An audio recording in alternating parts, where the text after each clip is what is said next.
All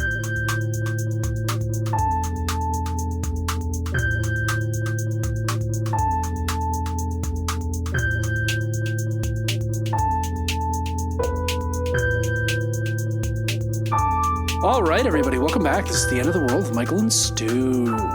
I'm Michael. And I'm Stu, and today we are talking about Homer's Odyssey. That's right. It's been a summer of Odyssey mania. Quite almost equivalent to Barbenheimer mania that we saw in 2023. A little different, though, because this is more of a standalone. Well, I mean, it's about one movie, right? Yeah. Although now we have a new contender has entered the field and has just demolished the box office this past week. Which is? Spider-Man, Brand New Day, the fourth installment in the Tom Holland, who also is in the Odyssey. What should we call the fourth Spider-Man? How about Brand New Day? Well, Michael, if you were not a complete ignoramus, you would know that this is an allusion to a very famous 2000s era Spider-Man storyline. Really? Yeah, where his. I apologize to all the man heads. Yes, those lovers of men, if you will. In any case, I had a funny thing where I saw the Odyssey. Is it doing better than the Odyssey? Oh, it's demolished. It made $930 million on its opening weekend.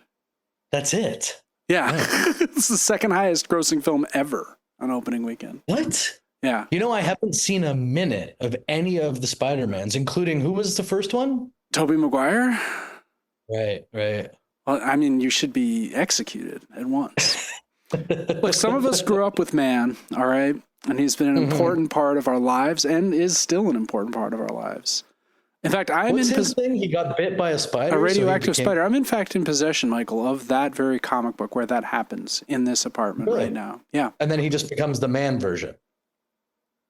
Yeah, the spider. He gains the proportional strength and agility of an arachnid, if you must know. Okay. And he can make webs, I assume? No, he has to do that artificially, although the new film deals with this as the spider DNA becomes more active. He starts to generate biological webs. Well, then I should watch it to get all of my pressing questions answered. I'm afraid so, yeah. I thought you'd be more impressed that I owned Amazing Fantasy 15, but no. You're not. I can't possibly it means nothing to you. Steve Ditko is just his name is mud as far as you're concerned. All right. Sure. But back to the Odyssey. We're not going to focus so much on the movie. I mean, we'll talk about the movie a bit, but we're not going to do like a segment by segment plot breakdown of the film as we do sometimes with these things. I thought because I have a long and illustrious history. Yeah, so perhaps an epic history. An epic history, so epic that I was in fact fired silently from that job after 12 years. But it's just the way it goes in adjunct employment. Thus beginning your own Odyssey of sorts. Yeah, to several different colleges since then, but we're still doing it. The dream is not over yet. But yeah, for about 10 years or a little more, I taught the Odyssey. At least once a year, if not to multiple sections of students as part of an ancient literature syllabus I offered at John Jay. I would kind of mix it up. One semester I'd do the Iliad, the next semester I'd do the Odyssey. It would always be the second big work we tackled. That tends to be the mix, right? Yeah, well, if you're going to include a Greek epic, it's going to be one or the other. It's never going to be both, right? Because that would just be a little samey. 48 books of Greek epic, probably a little too much. But I would always do Gilgamesh first because it's the oldest surviving epic poem. Then I would do the Odyssey or the Iliad. I have a slight preference for the Odyssey over the Iliad, I must say. And then I would always finish the epic segment with Vergil's Aeneid, which is just unstoppably good. Better than Iliad and the Odyssey. And in fact, is the Iliad and the Odyssey put together in half as many books as either. Oh, finally got an editor. Well, yeah, Vergil is a great genius of compression. His lines are so compact and dense and powerful. Great. One of my great heroes, Vergil. But anyway, as I'm sure he is for many. But so what do you know about the Odyssey? You've read the Odyssey, you told me, but you don't remember. You don't remember much. When it was given to me as an assignment, basically. Sure, but you don't have any no famous episodes. Things I remember things like cunning, right? Like that was always a popular essay topic. What a British soccer announcer might refer to as guile. Yes. Yes, exactly. In fact, it's surprising that I believe we went through the whole World Cup despite the coming of the movie and made it through without a commentator actually invoking Odysseus, which I assumed would happen many times throughout the tournament, but alas. Yeah, and I felt like guile was greatly underused as a descriptor of Venom as well. Of touches. I feel like venom and guile are on the way out. Yeah. Anyway, so you don't have much memory of the Odyssey, but Odysseus is one of our most ancient heroes, writing about whom survives. And the Iliad and the Odyssey are, in a sense, the closest equivalent to like the Bible of the ancient Greeks. Okay. We touched on this a little bit, I think, when we did our Greek afterlife episode. And the other relevant episode we've done is the Bronze Age collapse episode, which I'll put links to both of those in the show notes. That was pretty early, right? Bronze Age collapse is episode 23. So yeah, within the first 6 months of the show or so. Mm-hmm. And a good episode. I went back and looked at the transcript. Leaps off the page. Oh yeah, it screams, right? It screams like Homer's poems themselves. So the story of Odysseus in the poem is a little different than the one we get in the movie. In the poem, he's much more concerned with kleos, which is to say fame. He's really into burnishing his reputation. Oh, really? Yeah, I think Emily Wilson, the famed translator of the Iliad and the Odyssey, has been very down on the movie and has done a bunch of sort of scorched earth interviews about it. I did hear about this, yeah. Which, fair enough. She's in the position to judge, I guess. Although if you read her essay length review, it sort of felt to me after reading it that she'd seen like maybe 7 or 8 movies in her life. Was it like just on her letterbox or what? No. It's in, I forget where it was. It was in The Guardian or New Republic or something, it was I would have preferred like a letterbox account, like Emily Wilson with like a Z. Yeah. No, it's her. It's been authenticated. It's definitely her. So she didn't like the movie. She hated the movie. Yeah. She said that it was. I'm no famed translator, but I tend to side with Wilson here. Yeah, you hated the movie also. I'm not going to argue too strongly against that. I think it's important to remember that like one of the big things the movie makes is that the Trojan horse episode is treated as though it is this fundamental violation of the right of hospitality. What you mean, Zeus's law? Zeus's law, yeah. What the film calls 29 times Zeus's law. Now the real couldn't help but notice, but we did a pass on the script, and it appears that you've actually taken the term Zeus's law out of the movie twice, and so we'd like you to go back and fix that, please. The real idea of Zeus's law is xenia, which is understood to be as like hospitality or guest. What in Game of Thrones is called guest right?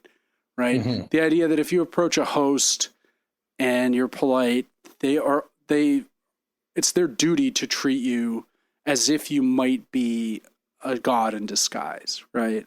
And that this is the kind of civilizational bond you make with strangers that prevents the kind of Hobbesian war of all against all. Feels like it really opens you up to the possibility of being manipulated. It certainly does, but as a guest in that circumstance, you're also bound by the law, right? Sure. So if you transgress, it's within the host's right to kill you, mm-hmm. Which is why the Trojan horse, it's treated like, oh, this is such a violation of guest right. It's like they've been at war for 10 years. They're not guests of the Trojans, right? Correct. They leave this. Now, is this the same in the book? What do you mean? Like, is this the way the Trojan horse story is treated? Yeah, the horse story is pretty closely similar, although it draws. We don't get as full of a depiction of it in the Odyssey. It doesn't happen at all in the Iliad, which takes place before the fall of Troy. Mm-hmm. He's drawing a lot on the Aeneid in the movie because Virgil Interesting. Virgil gives us a full depiction of the horse, and like there's a lot of bargaining. A bunch of Trojans are like, oh, I don't think we should take in this horse. I don't trust these Greeks at all. Yeah. And then this priest comes like Zeus's law, Zeus's law. There's this priest called Laocoon who comes out and is like, the horse is evil. It's going to, if we bring it in, it'll be the end of our city. And just then Athena, who's helping out the Greeks, sends a couple of sea serpents, and they come and they devour Laocoon on the beach. And just in case that wasn't enough. And the observers are like, well, then, nothing to see here. Yeah. Well, they also devour Laocoon's kids who are standing near him. Just, just like, it's like, damn, the gods really don't like Laocoon. He must be wrong. So let's bring the horse in. I guess there is no problem with this horse. I mean, right? Pretty deceitful. I feel like Athena may have violated Zeus's law. Sure. Also, Sinon, the character, I guess he's called Sinon in the movie, who's played by Elliot Page. That's not in the Odyssey at all. That's all from Vergil. Interesting. And Sinon, who's left behind, isn't ignorant of Odysseus's plan. He knows everything and is incredibly deceitful. He's a kind of trickster figure who's like, oh, those bastards, the Greeks, what would really piss them off is if you took in this big horse that they've left as a tribute to Poseidon or whatever, or to Athena, and so he really, he doesn't get killed quite in the same, all the stuff we see with the Elliot Page character, I think works pretty well in the movie, but it's Nolan's invention. Mm-hmm. Now, one of the other preoccupations aside from Zeus's law in the Nolan film is the Bronze Age collapse, right? Okay. In a way that's just, I found to be really heavy-handed. It's just kind of beating you over the head with it. Like, then our age of bronze is coming to an end, I think a character says at one point. It's just like, what are you getting at? And so the Bronze Age collapse, just a refresher. And what place does it have in the Odyssey like that? Is that a departure? It has no place. Okay. Yeah, it is not present at all. I mean, if only in a dim sense that there's a golden age is passing away, in that the age of heroes is over. But there's no sense. You get the sense that it's like a heavy-handed attempt to draw a comparison to now by Nolan? Well, certainly that, but it's also Nolan clearly read probably 1177 BCE, that book by, I think his name is Eric Klein. He's a classicist. It's a good book. It's the book we used for our Bronze Age collapse episode. Mm-hmm. And it's gotten a certain level of mainstream cachet over the last decade or so. And so if you'll remember, the Bronze Age collapse is when a number of Eastern Mediterranean civilizations collapse in the years roughly from 1200 to 1175 BCE, right? Okay. So among those are the Mycenaean Greeks, whom we think the Homeric Greeks are based on. But also there's a bunch of people that appear called the Sea Peoples that attack Egypt twice, once in 1208 BCE and again in 1178. And the Egyptians fend them off. And Egypt is actually the only major civilization in this area to not collapse. Right. But the Sea Peoples are kind of like the most famous symptom of the Bronze Age collapse. Suddenly there's these pirates who are just showing up out of nowhere en masse and just attacking. And they seem to have destroyed, they may have played a role even in the Hittite. And there wasn't any historical precedent to like build your defenses to deal with these people? No, there was, but this was just a higher level than had ever been seen before, right? So they also destroyed the Hittites. Like when you're playing Civilization and you're doing so badly, and then all of a sudden like a battleship shows up, but you still have horses. Yeah. It's kind of like it's not quite like that, but it's sort of like that. And a bunch of other civilizations collapse or are greatly reduced. The Hittite Empire, who were the supporters, we think, of the historical Troy, that collapses, although not because of the Sea Peoples. The other big thing is there's a lot of climate shifts around this time. Not primarily driven by man, unlike our present age, but there's a sort of cascading series of factors. There's like intra-tribal disputes within empires leading to fragmentation. Then Sea People show up and side with one. They kill. It's just like a domino effect a kind of Right. series of self-reinforcing feedback loops, if we want to use the language of cybernetics yet again, which we do and which we must. So one thing that we learn from the Egyptians as they talk about these sea peoples is that some of them at least were Greeks, right? So there's the Ekwesh, which is a name for the Achaeans, a name in Homer uses for the Greeks, and then there's the Danyans, which are the Danans, another name for the Greeks that appears in the Odyssey. So Yeah. that's Nolan, like, because the big moment in the end of the Odyssey is like when Odysseus is like, we were the people from the sea. Like, he has this sort of light bulb moment. That's kind of true, right? I mean, raiding Greeks were probably some of whom had left collapsed palaces in mainland Greece or on Crete or whatever, and come to places like Egypt or modern Lebanon, Syria, right? And like started raiding. So he really, but there's so much Bronze Age collapse stuff in the movie that it like really doesn't sit right. Like it's at the end of the movie, especially, Penelope and you're saying that's not faithful to the Odyssey itself? No, not at all. Like there's no, I mean, the Bronze Age story came from the Aeneid, and then he tacked on this sea people stuff. He superimposed a modern understanding of the Bronze Age collapse onto a narrative that's set roughly at the time when the Bronze Age collapse happened. But and it was just like, we'll keep the title, The Odyssey stays. No, it's still the Odyssey. I mean, it still has all the main episodes it's the Odyssey. Like, it definitely is the same story. But he's superimposing these other... Tell that to Emily Wilson. Yeah. Well, her beef is that it doesn't emphasize glory enough. Glory? Yeah, the glory of killing... that Odysseus would not have felt sad at having conquered Troy. That he would not be like, oh, I'm a war criminal. Like, I shouldn't have killed those Viet Cong in the village or what, right? Because there's a little bit of that, right? There's a little bit of like post-Vietnam syndrome, PTSD, right? That's not something that's present in the Odyssey at all. Right. Or like when the Hound decides he doesn't like to fight anymore. There's a bit of that vibe when he's like in Troy and everything's burning and he's like looking around. What is this all for type vibe? Yeah, that's not present at all. Odysseus is evil. I mean, he loves... Seems like a pretty big thing to shift. Well, it's just trying to accommodate our modern moral values. Well, not just Hollywood, but like... Sorry, woke Hollywood, right? That's correct.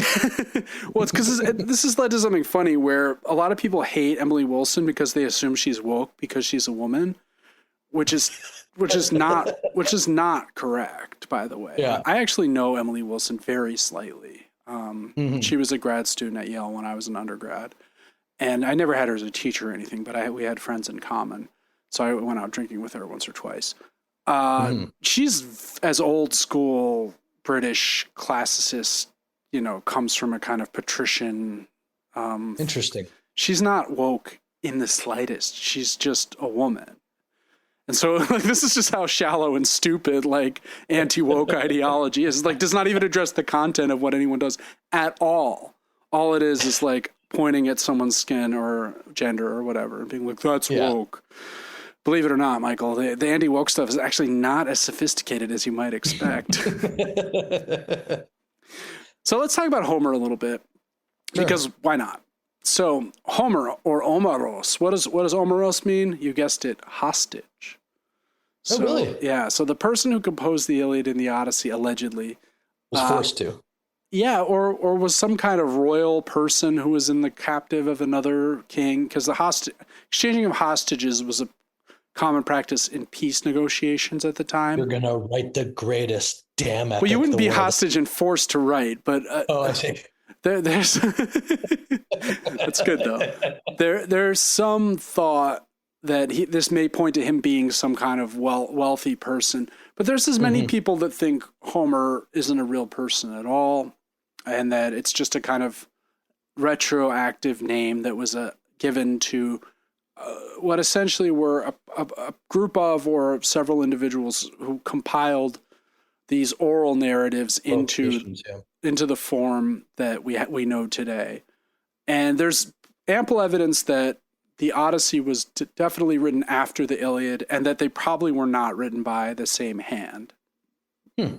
Um, the reason Why is that? what's that? Why? Why do people think that? Stylometrics. It's just a way of analyzing the frequency of word usage and stuff that you can sort of use to detect authorship. It's Evolved. It's a little woo-woo to me, but it's pretty clear from the vocabulary that the Odyssey was probably written 20 to 30 or 40 years after the Iliad, and that the author of the Odyssey, or compiler of the Odyssey, was familiar with the Iliad, because of all the times Troy comes up in the Odyssey, and it comes up quite frequently, it never relates any story that's covered in the Iliad, almost as if the author were aware of what the Iliad talks about, and so doesn't want to repeat anything from the earlier story. Also, there's certain formulas for expression that exist within both epics that point us in the idea that these are formulas for expression are a sign of the oral tradition, because it's one of the mechanisms people use to memorize exceedingly long, at this part it's this thing, right? There are certain formulas that come up again and again that help. It's one of the reasons rhyme exists in English, right? Like rhyme is in part a device for memorization. It's easier to remember things that are in rhyme. Basically, as far as we can tell, both poems were compiled in the written form that we know today around 700 BC, although even then they were still preserved orally until the 530s. This is the first time we hear of the Iliad and the Odyssey being written down on papyrus scrolls by the Pisistratids in Athens. These are the tyrants of Athens prior to the rise of the democracy. And interestingly, the earliest text of the Odyssey that survives is pretty old. It's from a potsherd in Oblia in modern-day Ukraine that was probably inscribed in the 400s BCE. So someone just scratched a line from the Iliad. Is it still in Ukraine? It's in a museum somewhere now. Probably I think the British got it, or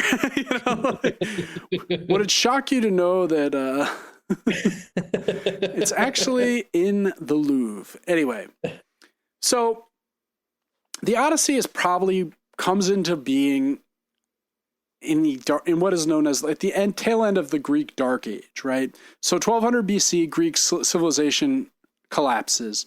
All the palaces are abandoned. The Greeks, in the Dark Ages, they pull off the Odyssey? That seems like a bit of a contradiction. Well, here, let me explain. They forget how to read and write. And this is the other thing that is alluded to at the end of the Odyssey. When Penelope and Odysseus are sailing away, Penelope's like, why will the songs be so important for remembering your deeds, Odysseus? And Odysseus is like, because people are going to forget how to read and write.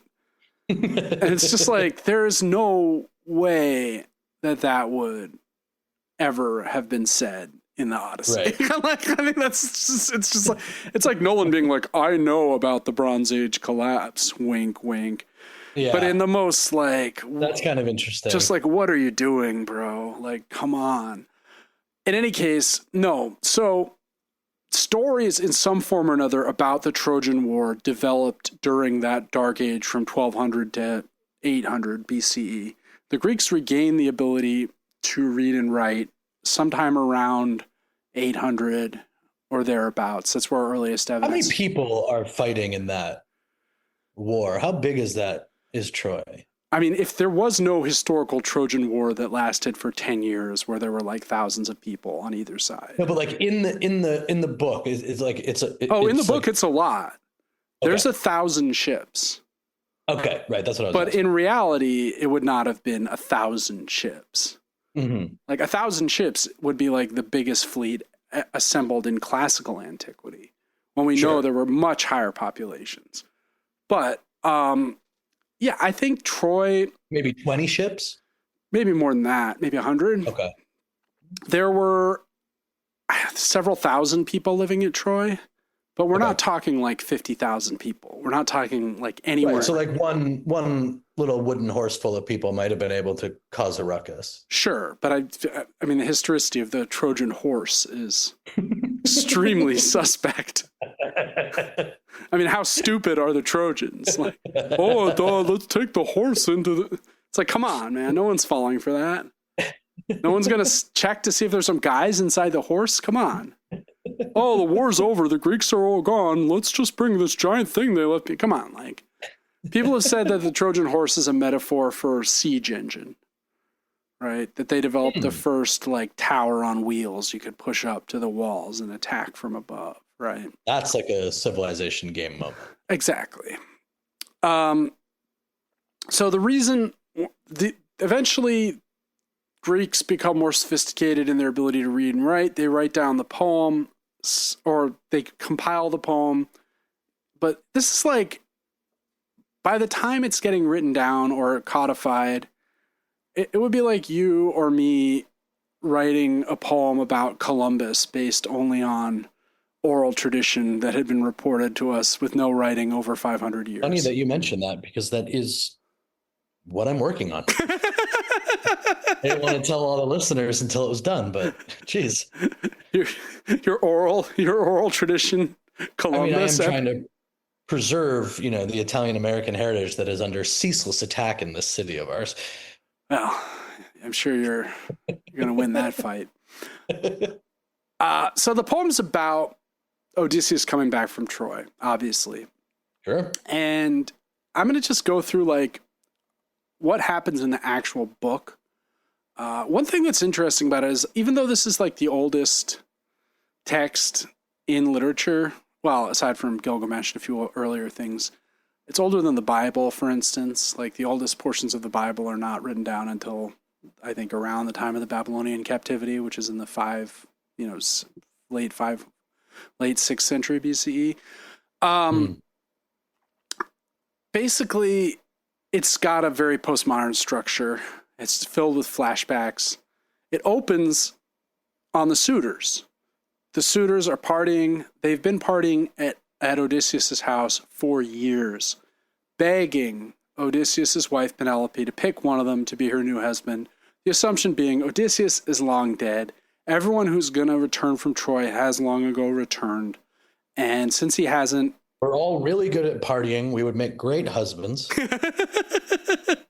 Right. And there are like hundreds of guys in the Odyssey. I forget how many there are, but there's like 100 suitors. And they're all rude to Telemachus. They treat the slaves in the house or the servants like dirt. And only a few servants, as we see in the film, remain loyal to Odysseus. Eumaeus, as played by John Leguizamo, being the most prominent. But a couple characters... He was pretty fantastic in the movie. Oh, he's great. Yeah, I thought he was great too. Odysseus' father is still around, Anchises. He's cut from the movie. But he's living up with Eumaeus, kind of hanging out around the sheep. And he's very old. He's nearing death, right? And Telemachus, the nurse of Odysseus, Euryclea, is there. She's the woman that recognizes the scar on his leg that identifies him towards the end of the movie. We see her sewing him up in a flashback. She's there. She's loyal. But a lot of the servants are buddies with the suitors, as we see. And Odysseus will kill every single one of them when he gets back. And we see the same thing.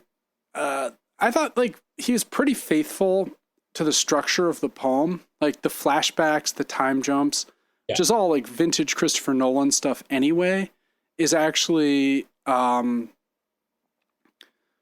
that's very true to the poem. So the first 4 books, which are referred to colloquially as the Telemachy, follow Telemachus. Sounds like a pretty colloquial name to me, yeah. Yeah, Telemachy. He goes to Pylos, which is, in the film, we see Pylos as the place where the suitors try and kill him. And they kill Mentor, R.I.P. Mentor. That does not happen in the poem. Pylos is one of the great sites of Mycenaean civilization where many of our Linear B tablets originate from, because they were preserved in one of the sacks. Like when Pylos went down, the library got buried in a way that it preserved a lot of records and stuff. Wow. Yeah, so Pylos is a real place. Nestor is the king there. He's the wisest, oldest of all the kings, as opposed to Odysseus, who's the most cunning of all the kings, different than wisest. Yeah, I remember it. Yeah, and then he goes on to Menelaus, sees Helen. Helen does not have horrible scars given to her by her husband. That's Nolan's invention for the film. Weird. I mean, there's a lot of Game of Thrones influence on this, I kind of felt like. Didn't you? Like, The idea of like, Yeah. oh, like this evil woman, she has now been scarred. Like that feels like something that would happen in Game of Thrones or whatever. Absolutely. So we see him, the suitors do plan to kill him. Athena though is with Telemachus the whole time. Mentor appears in the Odyssey. It's always Athena in disguise though. We have no idea like what's going on with the real Mentor. We only see, and even the last line of the poem is like, and they were accompanied by Athena, still in the guise of Mentor. Like that's the last line of the Odyssey, which I always think is kind of funny. Yeah. So we then cut away after we see Telemachus escape and get back home to Odysseus. He's been stranded on Calypso's island for 7 years. He's not taking drugs there though, because he's loving it. Calypso is hot. It turns out they have like a house. It's not like they're just living in a tent on the beach. They have like, she has like the movie is sexless, which is interesting. Yeah, very sexless. There's a lot of sex in and there's a lot of yearning, and there are characters that want to have sex and can't and kill themselves. You know, I mean, there's like a very interesting omission. I mean, I feel like Nolan is kind of a sexless filmmaker. I mean, even a couple doozies in Oppenheimer. Yeah, but even those are so they almost feel like still lifes or something. Yeah, interesting. It doesn't feel very real. It's like, okay, they're naked. He's imagining her naked. It's all very like voyeuristic. It's not very embodied. Yeah, it's, anytime you get Matt Damon and Charlize Theron on an island, you have to definitely make sure that you don't have them have sex. No one would want to see that. Right. Well, I think he's flattening, because one of the things about Odysseus is that although Penelope is faithful to him, he is not faithful to her. Mm-hmm. Like in the poem, he doesn't just have sex. He has sex with Calypso for 7 years. And like they're having a grand... Everyone slips up, Stu. Everyone has one of those little 7-year wayward spells. And then they go back and the other person's like dutifully waiting. It wasn't about you. It was just this one thing. It was this nymph, this 7-year nymph. Yeah, that's interesting, because the vibe in the movie is definitely that he's got his little pin and he just wants to see his wife. Yeah, I mean, he does want to go home. He just... Calypso has also kind of entrapped him, right? She's sort of... She's like a witch. She's powerful. Yeah. So eventually Athena's like, look, you got to let him go. And Odysseus escapes. He goes on a raft, as we see in the film, but he doesn't wash right up on Ithaca. Instead, he washes up on the island of the Phaeacians. And the Phaeacians live not too far from Ithaca. They're kind of like a perfect ideal kingdom, where we have Alcinous and his wife Arete, and Odysseus, washed up on the beach, is discovered by Nausicaa, their beautiful young daughter, who immediately is like in love with Odysseus and wants to marry him. And in some later myths, she does commit suicide after he leaves without marrying her. She's like, well, Odysseus is gone. I just can't go on. What's the point? Yeah. Yeah. So at this point, he tells the whole story of how he got to Calypso's island in an extended flashback to them on the island of the Phaeacians. And there's this great scene when there's a bard is playing, a blind bard comes in and starts, and this is where people think Homer is blind, because they think this is a self-insert into the poem. If you think Homer was real, which, as I've already said, most people don't at this point. And the bard starts to tell the story of Troy, and Odysseus is crying, but he's like very good. This happens a lot. He's very good at concealing his tears. So he's like weeping, but he's just like, I'm good. Yeah, no, but no one can tell. No one can ever tell, even though I'm not sure how he does it. He's an amazing man. So then the whole relaying of the story is, again, it's like a flashback. Anyway, there's a lot. It's a complicated structure. So let's just go through the episodes. The first place they take is the island of the Cicones, who are the villagers we see in the film. They brutally sack their town for supplies, but then they counterattack. A bunch of guys are killed, and the Greeks flee. Then they come to the island of the Lotus Eaters, where they encounter the people who are addicted to lotus. Now, I looked it up. Lotus does not have narcotic aspects. So this is probably some other plant that these people are addicted to. And this is located usually around Tunisia. So they've taken a big miss. They've gone around the Cape, the southernmost Cape of Greece, and got blown off course across the Mediterranean to Africa. And the lotus robs you of your desire for the homeward journey. And it also is a metaphor for warning, a warning against succumbing to the pleasures of the flesh. Which I think, you can imagine being burned out, getting to Lotus Eaters Island and being like, good enough. Yeah, I think I'll hang around here. Yeah. Now, the next incident is the famous Cyclops encounter, which occurs in Sicily. And it's quite different than what Nolan depicts in the film. The Cyclops is talkative, communicative. He speaks to Odysseus at length. He's pretty dumb. He asks Odysseus, what's your name? And Odysseus is like, me? Oh, my name is no one. Ooh, how tricky. And the Cyclops says, I don't get it. No, the Cyclops says, okay, no one. He doesn't realize it's a gag. He's very slow. And then they blind him, as in the film, when he's sleeping. And they escape by tying themselves to the bottom of the sheep. And then just as they're about to get away, Odysseus says, oh no, the Cyclops then is angry and he goes out, no one blinded me, no one blinded me.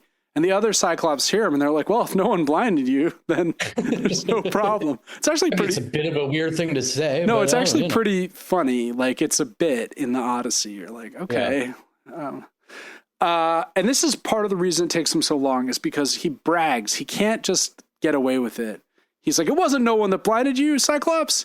It was I, Odysseus, It's from Ithaca, Laertes' son. He doxes himself on the ocean.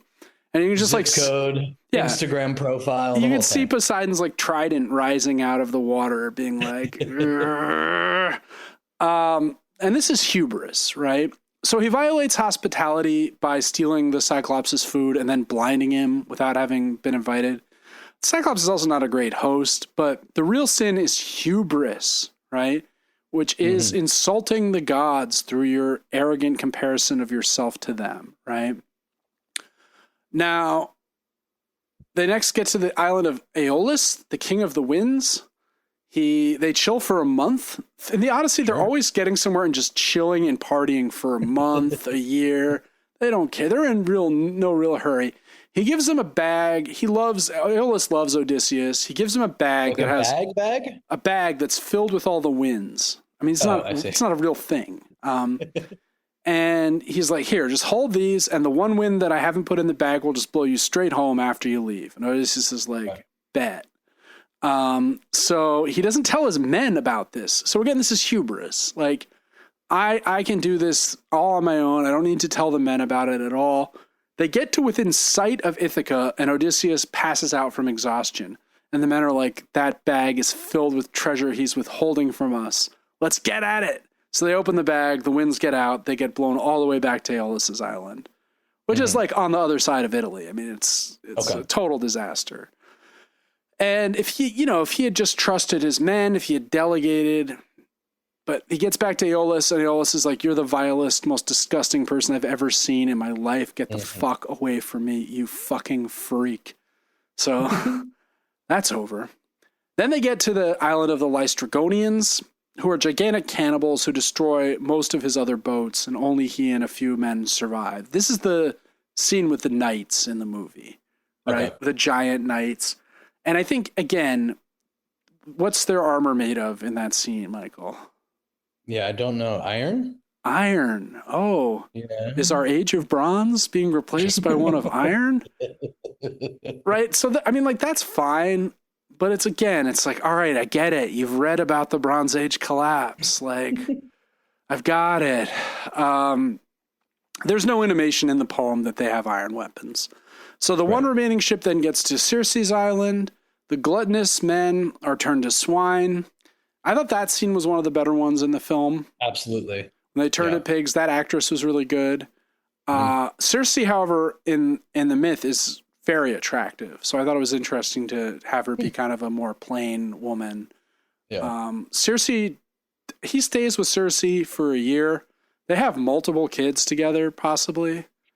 Like, there's all these other kids Odysseus has floating around in mythology.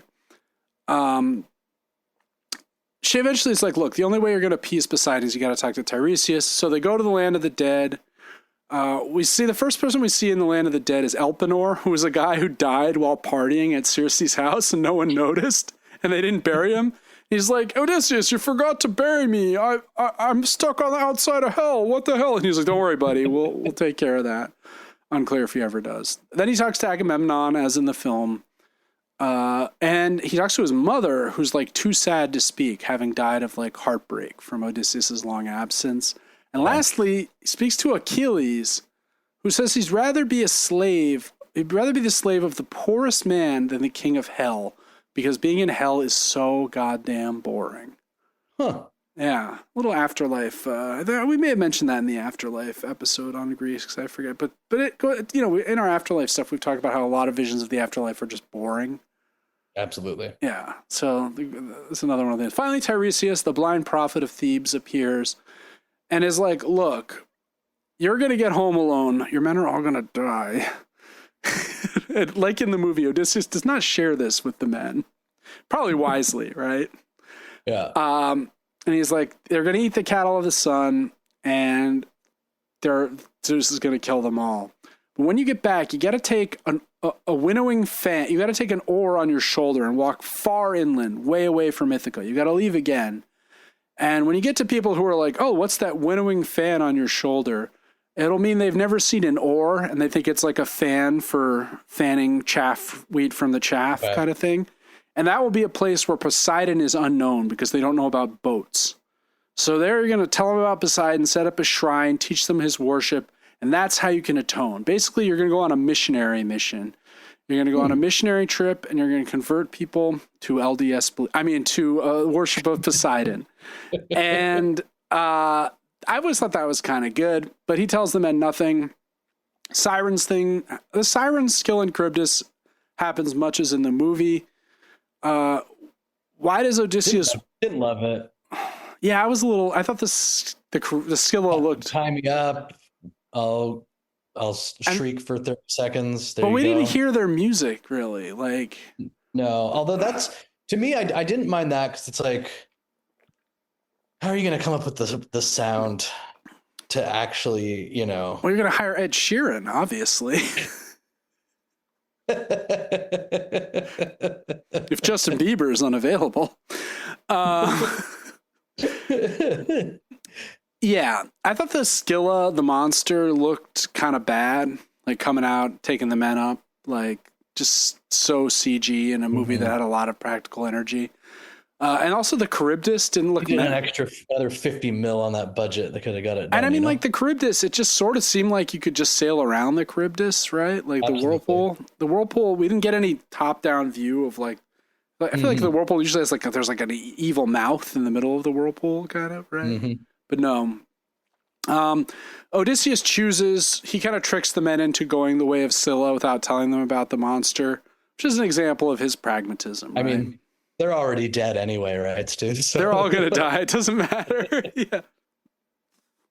And then we finally see the sun god's cattle incident, which I thought was fine. That's pretty accurate about what happens. Yeah. They get becalmed there. So this brings us finally back. The Phaeacians give Odysseus a big ship. They're like, what a great story. It's so sad. He sails back to Ithaca in disguise. He meets with Eumaeus. He meets with Telemachus. Concealing his identity. He does a lot of spy missions in the house, testing who's loyal, who's not, looking at, the suitors mistreat him. They hit him with a stool, a lot of the stuff that happens. But the thing about this is the adventures in the Odyssey are over by book 13. And there's 11 more books that are just all about him plotting his revenge on the suitors. Interesting. And his revenge doesn't occur until book 22. So there's just 9 whole... It does make sense to condense that for the purposes of of a movie. Oh my God, yeah, man. My students hated the second half of the Odyssey. They're just like, when is he gonna kill the suitors? And I'm just like, I know, believe me. No, he has to like have a flashback where he remembers a hunting trip he took where he got a gash on his knee or what. And then he does. I mean, he does most of the stuff that's depicted. I thought one thing that was funny in the movie was they chose to show Telemachus in the poem. Odysseus, Athena is one of the fighters in disguised as mentor. Eumaeus fights. And then even Laertes comes a little bit and fights, like his old ancient dad. And Telemachus fights the whole time. The guy from Hamlet shows up? Well, that's where the name comes to Hamlet from. But Laertes, so it's like 100 against 4, one of the 4 being a god. Whereas I found him shooting all of them with arrows and them not knowing what to do.